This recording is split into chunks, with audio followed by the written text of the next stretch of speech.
सब लोग पूरे जज्बे के साथ इसी आवाज में दुरूद पाक पढ़ लें।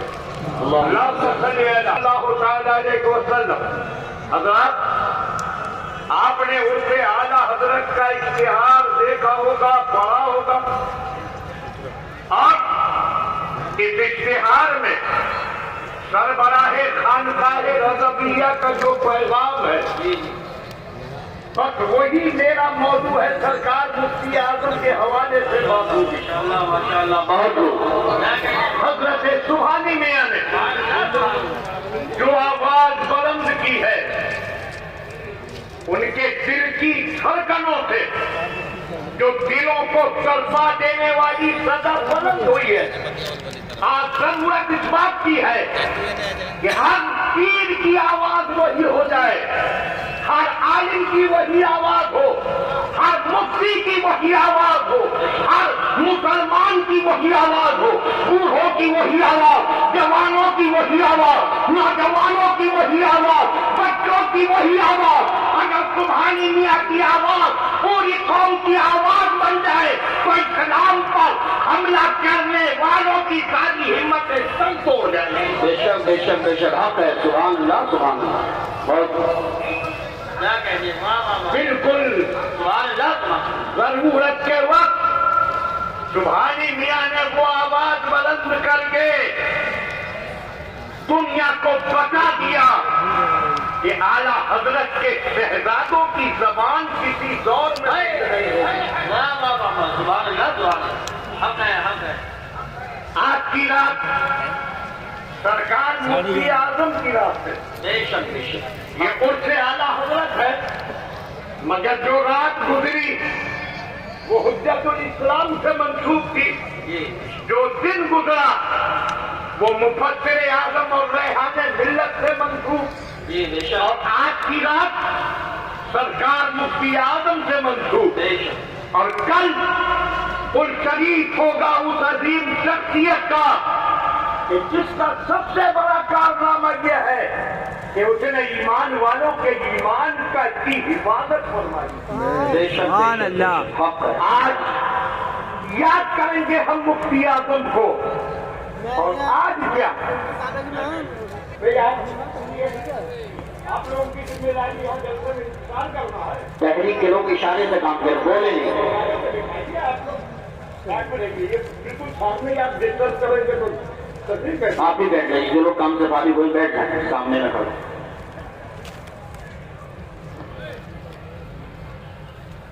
आज याद करना है सरकार मुफ्ती आजम को। और आज क्या, आज के हालात में लम्हा लम्हा हमें मुफ्ती आजम की याद आती है। कदम कदम पर मुफ्ती आजम की याद, लम्हा लम्हा मुफ्ती आजम की याद।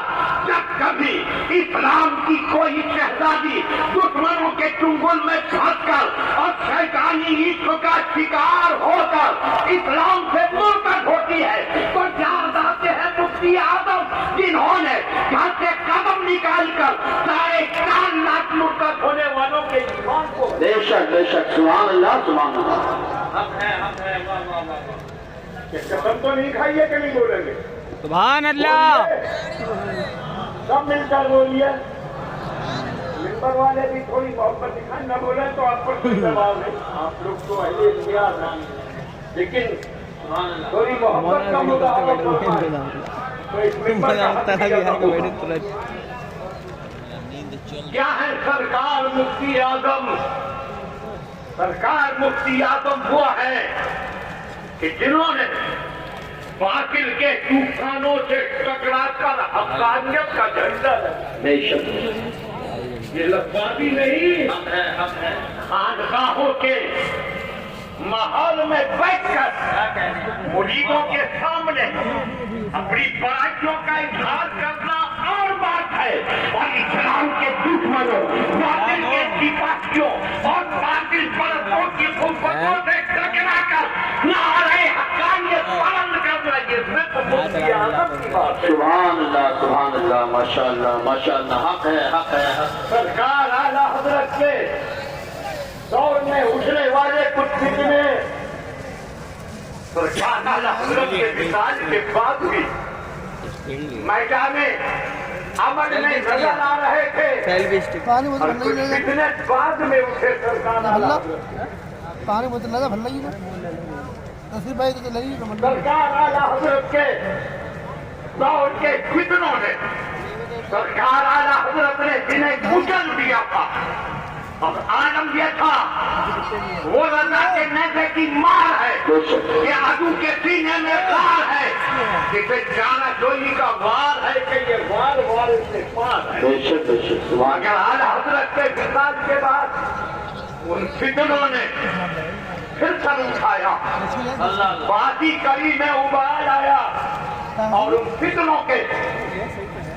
ان فتنوں کو پروان چڑھانے والوں نے سوچا اب وہ گیا کہ جس کا دل خونخوار تھا دل کے رضا ہے خنجر خونخوار برقرار آقا سے کہہ دو خیر منائے نہ چل کرے امام محمد رضا چلے گئے اب ہمیں کھل کھیلنے کا موقع ملا ہے وہ حاکمیت نے پھر سر اٹھایا وہ بندیت نے پھر سر اٹھایا قادیانیت نے پھر سر اٹھایا رافضیت نے پھر سر اٹھایا مگر اعلیٰ حضرت کے شہزادے اور سنیوں کے تاجدار تاجدار اہل سنت سرکار مفتی اعظم جیسے اعلیٰ حضرت بولیے لوگ مل کر طے کر لیں ان حضرت کو اعلیٰ حضرت کہنا ہے مگر جیسے ہی اعلیٰ حضرت کہیں کہ ظاہر کہیں نہیں جائے گا سیدھے بھلے ہی آئے سبحان اللہ سبحان اللہ ایسے ہی تاجدار اہل سنت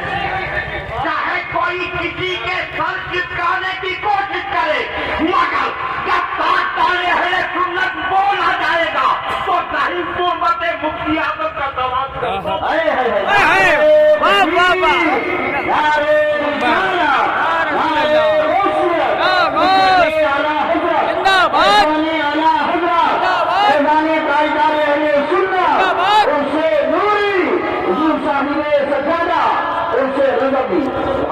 جائے مریدوں کا پیر بن کر کوئی تاجدار اہل سنت نہیں بن جائے بے شک حق ہے تاجدار اہل سنت سرکار مفتی اعظم تاجدار اہل سنت کہلانے کا حق اسی کو ہوگا جو اہل سنت کی پوری دنیا میں حقانیت کا اجالا پھیلا کر سنیت کا محافظ دے گا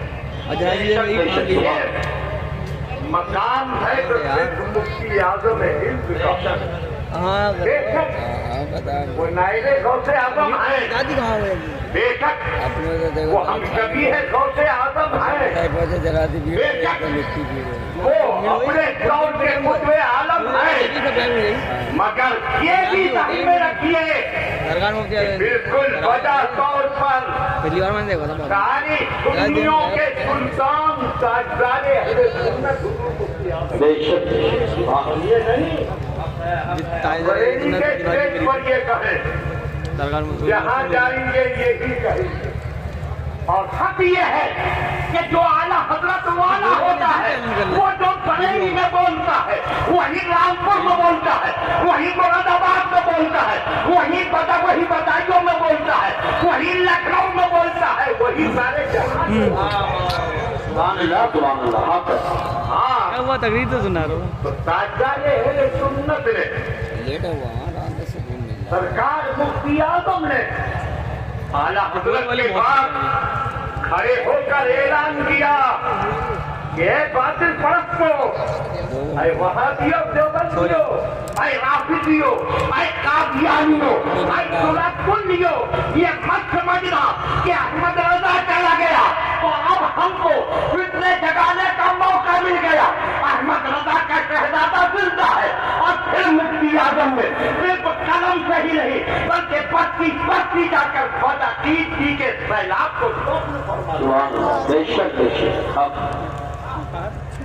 یہ حقیقت ہے محض لفظی نہیں تاریخی صداقت پورے ہندوستان بھر میں جائیے دور و دراز کے صرف بڑے بڑے شہر نہیں دور و دراز کے چھوٹے چھوٹے گاؤں میں جا کر پتہ چلتا ہے کہ یہاں مفتی اعظم آئے यहाँ तशरीफ लाए, जगह है ना। यहाँ इतनी बार आए, यहाँ इतनी बार आए, अब क्यों गए थे मुफ्ती आजम? न अपनी जेब भरते, न अपना घर बनाने, न अपने लिए काहे खरीदे, बल्कि वो जहाँ भी गए आला हजरत के मिशन का झंडा लहराने, सुन्नियत का उजाला फैलाने के लिए। सुभान अल्लाह, हक है, हक। वो है कुछ तो बोलिए। और ठीक है यार। क्या मुफ्ती आजम का जिक्र आपको पसंद नहीं आ रहा? अल्लाह सब मिलकर बोलिए सुभान अल्लाह। वहाबियत को कुचला, मैं जाऊंगा देवबंदियत को कुचला कर्नाटक भाई। और कादियानियत राबरियत का रद्द किया और उठा एक फितना पिछली बार बनाई थी 5 मिनट इश्तिराकियत का, 44 मिनट ये कम्युनिज्म के नाम पर खाने पीने वाला इत्तेफाकियात को बहाना बनाकर लोगों को मुल्हिद, दहरिया, इबाही बनाने का मंसूबा चला था ये तूफान रूस से।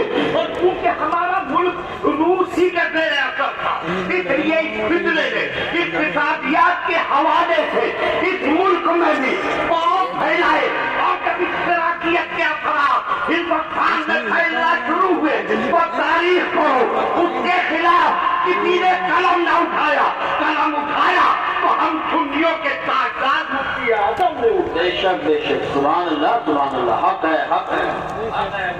उसके बाद कितना उठा इनायतुल्लाह मशरकी की एक तंजीम का जिसका नाम खानदान रखा। इस वाली में इनायतुल्लाह मशरकी की तंजीम इस्तेमाल कर दूं नारा लगा ऐसे ईमान की बुनियादें मिल जाए। कोई साहिब ईमान न रहे उसे नहीं, नारा लगाने ये सोच कर अपने बातिल अकीदे फैला सकते कि आप हमारी इस बातिल फरसाना ज़हनियत के मुकाबले में कौन खड़ा होगा। मगर उस दौर में मुफ्ती आजम ने अपना कलम उठाया और इस बातिल तहरीक को इस तरह कुचल डाला कि आज तहरीक का कहीं नामो निशान नजर नहीं आता। बेशक बेशक बेशक, के अलावा देखो मुफ्ती आजम के कारनामे जो जानते नहीं, असल में लोग तलाश में रहते हैं करामत है, करामत है, करामतों की बात आए तो जहाँ भी मुफ्ती आजम ने थोड़ा सा भी क़याम किया वहाँ तहरीक कीजिए, जहाँ मुफ्ती आजम पहुँचे वहाँ सुन्नियत का उजाला फैलाया ही और उसके साथ अपनी करामतों का जलवा। बेशक हर जगह करामत है, लोग करामतें सुनाते हुए, मगर मैं सुनाऊंगा वो कारनामे जिन कारनामों की बुनियाद पर कयामत तक सुन्नियों के गर्दन पर मुफ्ती आजम का एहसान रहेगा। वाह वाह। आला हज़रत के दौरे आखिर में एक तहरीक उठी, अभी इतने साफ जूते थे, देखिए कितने गंदे कर दिए। इसके बारे में आला हज़रत ने साफ कहा था क्योंकि वो सन 2030 में उठी पहली से और 1920 में तो ऐसे क्या उठी और 1921 में आला हज़रत का निशान हो गया। उन तहरीकों के चक्कर में बड़े बड़े फंसे, मगर वह आला हज़रत को अल्लाह ने वो नजर अता फरमाई थी कि जो हर चीज की गहराई में उतर कर देख सकती, वो तहरीक जो हर दिन लुभाने वाली थी। कैसे कैसे लोग चक्कर में फंसे, ये इमाम अहमद रजा पर मदीने वाले का करम था, अल्लाह की रहमत थी कि आपने उनकी हकीकतों को समझा और उनकी सच्चाई पूरी दुनिया के सामने जाहिर फरमाई। तहरीकें चली, 3 तहरीकें थी, हकीकत तीनों का मजमुआ एक था। इस्लाम के दुश्मनों की तरफ से उठी और सियासी मौलवी, सियासी उलमा, तहरीकों के हामी उलमा सब उन तहरीकों के जारी बन गए। पहली तहरीक ये कि मुसलमानों में ये जज्बा पैदा करने की कोशिश की गई कि अंग्रेजों के सामने जिहाद के लिए मैदान में उतर जाएं, निहत्थे मुसलमानों को अंग्रेजों की हथियार बंद फौजों से टकराने के लिए नारे जिहाद दिया गया। और उस नारे जिहाद के बाद दूसरी तहरीक चलाई गई कि मुसलमानों, अब तुम इस मुल्क में अपना दीन बचा नहीं पाओगे, हिजरत कर जाओ, किसी दूसरे मुस्लिम मुल्क में चले जाओ। तहरीक हिजरत चलाई गई। और तीसरी तहरीक जो यहाँ रहे उनके लिए तहरीक तरके मुवालात चलाई गई कि अंग्रेजों की तरफ से जो नौकरियां मिली हैं, अंग्रेजों के यहाँ जो नौकरियां हैं उनको छोड़ दो, अपनों के लिए कुछ रखा, मुसलमानों के लिए ये जोर था, नौकरियां छोड़ दो, अंग्रेजों से बिजनेस खत्म कर दो, अंग्रेजों से लेन देन खत्म कर दो। ये तीन तहरीकें। मगर वो है आला हजरत ने साफ फरमाया कि दुश्मन के लिए क्या चाहता है? सबसे पहले चाहता है कि ये मर जाए, ये दुनिया से चला जाए, इसकी जान निकल जाए। और अगर मरने से बच गया तो चाहता है यहाँ से दफा हो जाए, यहाँ से बाहर जाए। और अगर बाहर भी नहीं निकला तो दुश्मन चाहता है कि ये यहाँ रहे तो बेकस को पार होकर रहे, बेकस होकर रहे, बेबस होकर रहे। हजरत ने फरमाया था तहरीक जिहाद तुम्हें मरवाने के लिए वो चलाई गई है, तहरीक हिजरत तुम्हें बेघर करने के लिए चलाई गई, और तहरीक तरके मुवाला तुम्हें बेकस और बेबस करने के लिए चलाई गई है।